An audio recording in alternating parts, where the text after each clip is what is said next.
Imagine if you were trapped on a small island, hiding just inches away from the enemy, counting the days as they went by, waiting to be rescued. Well, on December 7th, 1941, as the Japanese were attacking Pearl Harbor, they were also bombing a tiny island in the Pacific Ocean where an American base was under construction. And this is where our story begins. Wake Island, a tiny coral atoll, less than 3 square miles in size, was sought after by the Japanese for its airfield and strategic location in the Central Pacific. Along with 500 American military personnel, the island was also occupied by 1,200 civilian contractors who were expected to assist in the island's defense. But when the bombs began to drop, most opted to take cover in small foxholes in the low brush, which only covered about 10% of the island. And it was there that they would store their supplies and caches of food to wait out the attacks. The first bombing resulted in over 150 American casualties, and most of the island's squadron of Wildcat fighter aircraft were destroyed. But then, on December 11th, 1941, a large fleet of Japanese warships emerged off the coast. An invasion was imminent. The men quickly scrambled to their positions. Commander Winfield Cunningham ordered gunners to hold their fire until the enemy moved within close range. Then, the coastal batteries opened fire, sinking Japanese warships with deadly precision. The Japanese panicked, withdrew their landing forces, and were handed the first defeat of the war. But the daily bombings continued, and on December 23, 1941, Japanese Marines stormed the island and overwhelmed the garrison. The Japanese paid a heavy price for the island. 1,100 casualties, 5 ships sunk, and 21 planes were destroyed. The Americans also suffered losses, 120 killed, 49 wounded, and over 1,500 taken prisoner. But 2 American civilians were reported as missing in action: Logan Scotty K and Fred Stevens. On the day of the invasion, Fred and Scotty looked out as they took cover, and they were stunned to see 500 American POWs herded past them by Japanese forces. The worst had happened. The Americans had lost, and the 2 were now trapped on an enemy-occupied island with limited supplies. But at that moment, they decided that they would take any and all measures to avoid capture. That night, a Japanese soldier on patrol came within 5 feet of their dugout. As the men lay breathless, suddenly the sentry was distracted and quickly headed off in another direction, becoming the first of many close calls. On Christmas Eve, the men headed for the brush to obtain better cover. They knew there were 1,000 foxholes full of food and water, but so did the Japanese, and it was a race against time to collect as much food as possible before it was confiscated. They waited until complete darkness before crawling on their hands and knees towards one of the food dugouts. But they found something else instead. The 2 men had stumbled upon a Japanese gun emplacement. As luck would have it, the soldiers were asleep. They quickly crawled back into the brush and remained there until the next night. You see, Fred and Scotty just couldn't walk out in broad daylight. They'd get caught. They could only move around at night or during a tropical rainstorm. As the nights passed, they discovered cans of food in the abandoned foxholes, burying them so no one else could find it. The 2 men were marooned on a desert island surrounded by hostiles. On the evening of December 28th, 3 soldiers stumbled near their foxhole less than 10 feet away. They heard the crack of a branch. Fred and Scotty froze. The patrol paused and listened, and then continued down the path. They couldn't remain in one spot for more than a few hours, so they created multiple hideouts around the island. They made decoy paths away from their lairs to fool the sentries. It was a dangerous game of hide and seek they were playing, always having to stay one step ahead of the enemy. The days passed by slowly. The men would lay patiently on their backs and watch birds and enemy aircraft fly overhead. They were waiting for the American invasion force for their liberation. But where were they? They should have been here by now. To keep their spirits up, Scotty continued to record each day of their holdout in a journal. Fred read whatever books he could find. They played cards together and had pet lizards that kept away the biting bugs. After a heavy rainfall one evening, they heard Japanese soldiers approaching. Fred and Scotty were standing out in the open, and they dove into some brush. The soldiers strode by within inches as the terrified men held their breath. After the close call, Scotty and Fred crawled back to their dugout, dodging captivity once again. The island was now overcrowded with 3,000 Japanese soldiers moving in all directions day and night.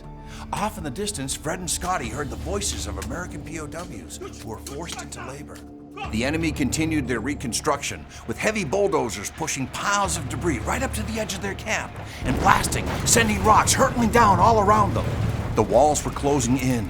Fred and Scotty were surrounded. The situation seemed hopeless. They were running out of food and suffering from malnutrition, but just as the situation seemed to be at its worst, they stumbled upon an oasis, a Chinese labor camp filled with food. They took small amounts of potatoes, corn, and grapes so their raids would go unnoticed. Despite the close encounters and the disappointment that the American invasion had not yet taken place, their hope began to grow. But Fred began to get on Scotty's nerves. He ate large portions of the limited food supply. He snored loudly, and he'd break wind at the most inopportune times, almost giving away their position. By February, the tropical weather was turning cold and wet, and all the men had was the tattered clothing on their backs. They had to move from their hideouts up to 4 times a day now in a deadly game of cat and mouse. Late in February, activity on the island began to increase. The Japanese were sending up aircraft at all hours and conducting non-stop firing practice. Something was up. Were the Americans finally coming to liberate Wake Island? 2 days later, they thought their prayers were finally answered. An American fleet sat off the coast and began shelling the island. Fred and Scotty climbed a tree to watch the heavy barrage and cheered them on by waving white handkerchiefs. But by 4:30 in the afternoon, the bombardment had ceased and all went quiet. That's it? Where's the invasion force? The Americans had turned back. The next day, a guard came out of nowhere and headed straight towards them. Fred was standing near a tree and dove into a thicket where Scotty was hiding. The soldier must have heard them because it seemed that he was staring directly into their eyes. They had managed to evade their hunters for over 2 months, but now their luck had run out. They closed their eyes, expecting to hear the final sound of their lives, the click of a trigger. But it never came. Instead, they heard a loud command from across the lagoon, and the soldier scurried off. After the scare, Fred noticed that he had wet himself, and the two had a good laugh. But the situation was becoming critical. Drinking water was no longer an issue due to the heavy rainfall, but food was, and the construction was moving closer and closer to their new dugout. Then, on March 9th, while foraging for the last few morsels of food, Scotty stumbled upon American POW Ted Hensel. He was aghast when he saw the ragged, unshaven ghosts who stood before him. "We all thought you were dead!" Hensel pleaded with the men to surrender. "The Japanese will treat you well." The long hiding had taken a heavy physical and psychological toll on the men. They were tired of running. Could this really be the end? Scotty said to Fred, "If you want to go in now, I'm with you." And with that, Logan, Scotty K, and Fred Stevens finally surrendered. But their story wasn't over. They were put into prison, accused of being spies, and sentenced to be shot. They began to second-guess themselves. Did we really make the right decision? On the day of their execution, they were served a full-course meal. "I guess this is it, Fred." "I can't believe it, Scotty." But the firing squad never came. Instead, the military high command in Tokyo gave them a stay of execution and shipped them to a prison camp in Sasebo, Japan, where they were held until war's end in 1945. And with that, the 2 men were finally free. Years later, Scotty would return to Wake Island to retrieve his buried diaries. Their legendary evasion would remain hidden from history until 2006, when their story was published in George Roller's book, First into Nagasaki. To this day, the men are still listed as missing in action, but now we know the truth about Logan, Scotty K, and Fred Stevens, the Robinson Crusoes of Wake Island.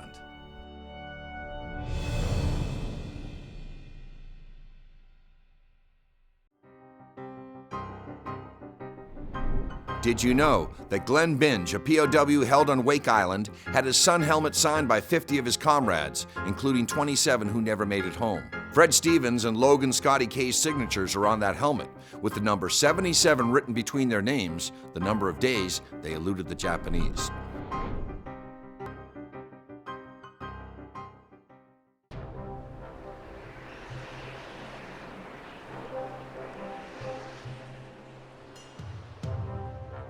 In 1812, the United States and Great Britain were once again at war due to trading disputes, opposing military alliances, and lingering animosity caused by the American Revolution.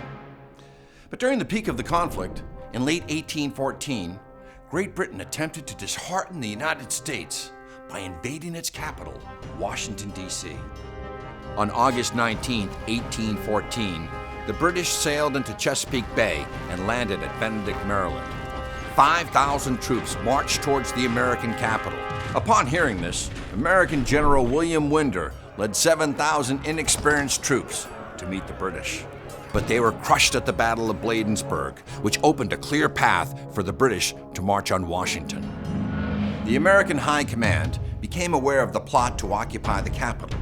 And on August 24th, Dolly Madison, the wife of President James Madison, received an urgent message from her husband to flee the area.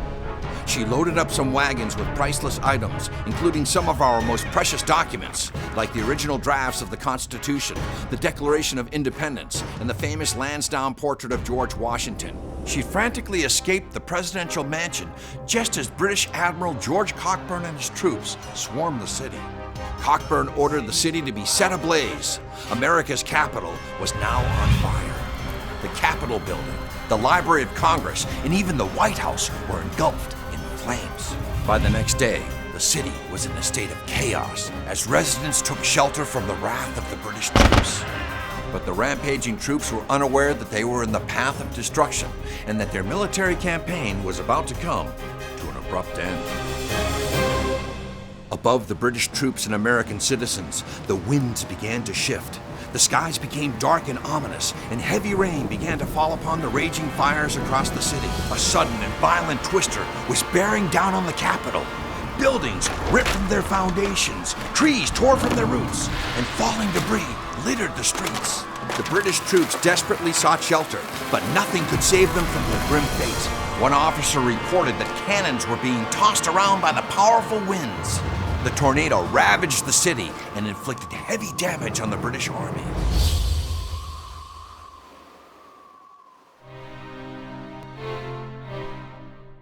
As the storm subsided, survivors emerged from their shelters and were stunned by the degree of devastation leveled upon the city. One British officer pulled aside a resident and asked, "Great God, madam, is this the kind of storm to which you are accustomed to in this infernal country?" The woman replied, "No, sir. This is a special interposition of Providence to drive our enemies from the city." Whether it was by sheer coincidence or divine intervention, the storm had saved the capital, and the British, battered and broken, retreated to their ships. President James Madison and the First Lady returned to the city on August 27th, and eventually a peace treaty between the two nations was signed. Washington, D.C. was rebuilt from the ground up, and some of those historic structures that were saved still stand today. In their 2 wars with Great Britain, the Americans had one distinct advantage. They were conditioned to their environment, and the British were not. During the Revolutionary War, the volatile American climate and intense weather time and time again returned the advantage in their favor. And in the War of 1812, when their capital was under siege and surrender seemed imminent, a sudden whirlwind rose up and doused a burning city, driving out an occupying force and preserving our nation's history.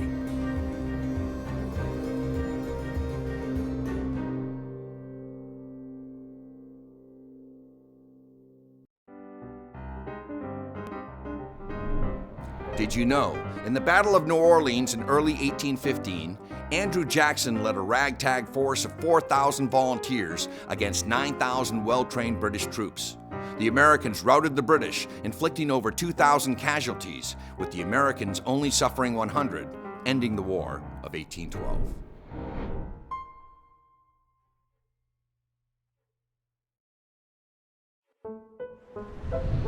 Is there some folklore in your town? Well, let us know about it. Send us an email, folklorist@newtv.org. We'd love to hear about it.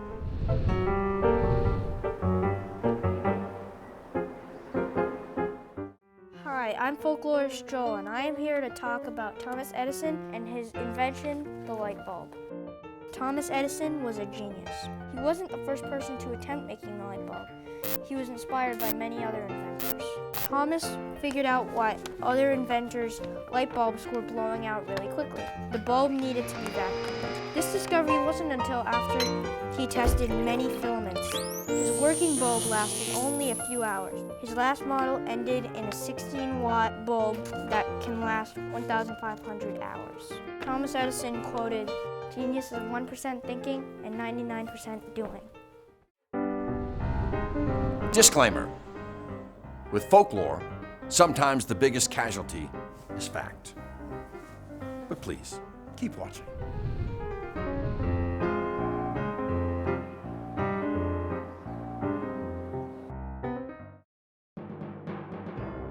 Hi, my name is Max Schiff from the Bird School Folklore team, and I'm here to tell you about the story of a Trojan horse.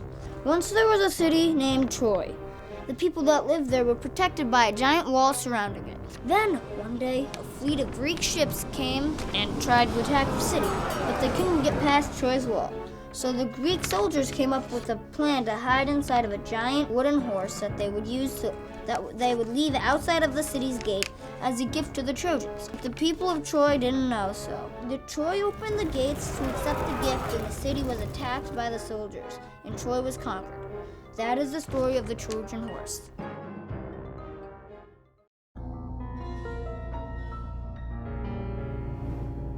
It's one of those damp and dreary London evenings in late February of 1838 when young Jane Alsop is startled after hearing a loud ringing coming from her front gate.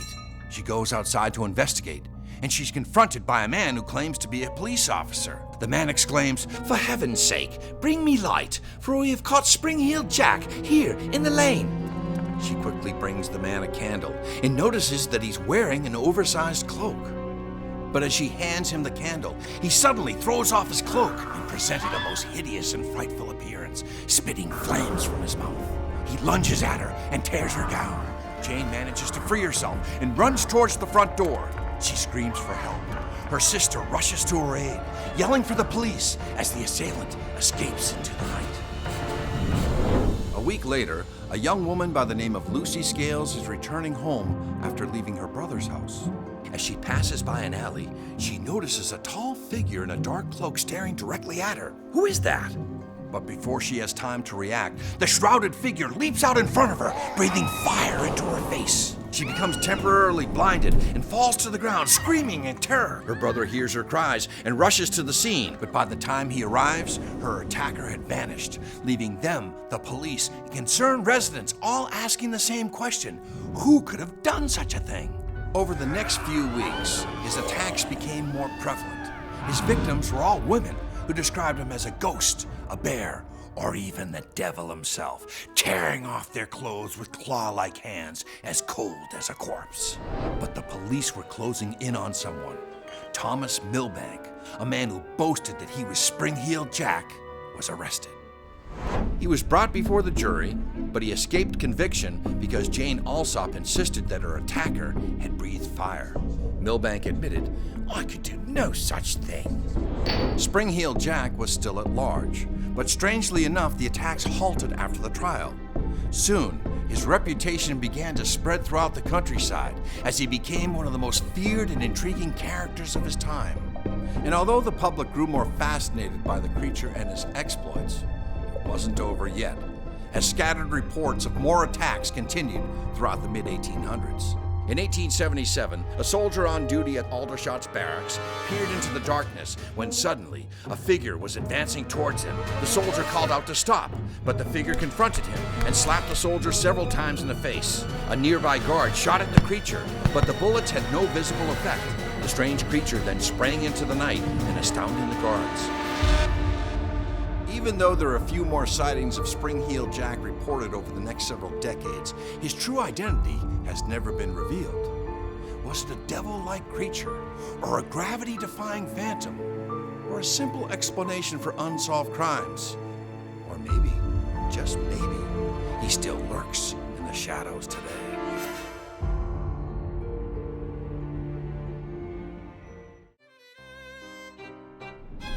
Did you know in October of 1837, Spring-Heel Jack allegedly jumped in the way of a passing carriage, causing it to crash? Several witnesses claimed that he escaped by jumping over a 9-foot wall while babbling with a high-pitched, ringing laughter. Hi, I am Folklorist Emily, and this is Folklorist Nicole. We are going to be telling you about Gertrude Ederle. She was the first woman to swim across the English Channel in 1926. Gertrude was 19 years old when she swam across the English Channel. A few thousand people have unsuccessfully tried to cross the English Channel. Gertrude chose the roughest day to swim. Even steamboats were canceled. Her final time was 14 hours and 31 minutes and broke the record that stood for more than 50 years. If history has taught us anything, it's that when the odds are against you, you never give up. And it's these stories of triumph that we pass on to the next generation. We are the Folklorists, and this is the new history. Until next time.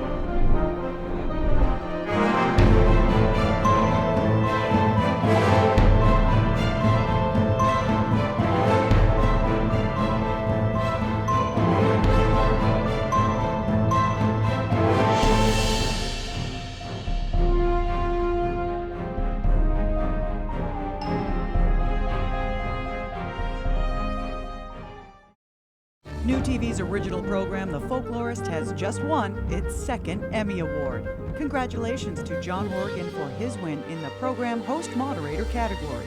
And congratulations to the production team and cast for creating a captivating and inspiring program. Hello, friend. Welcome to The Folklorist. The Folklorist, only on NewTV.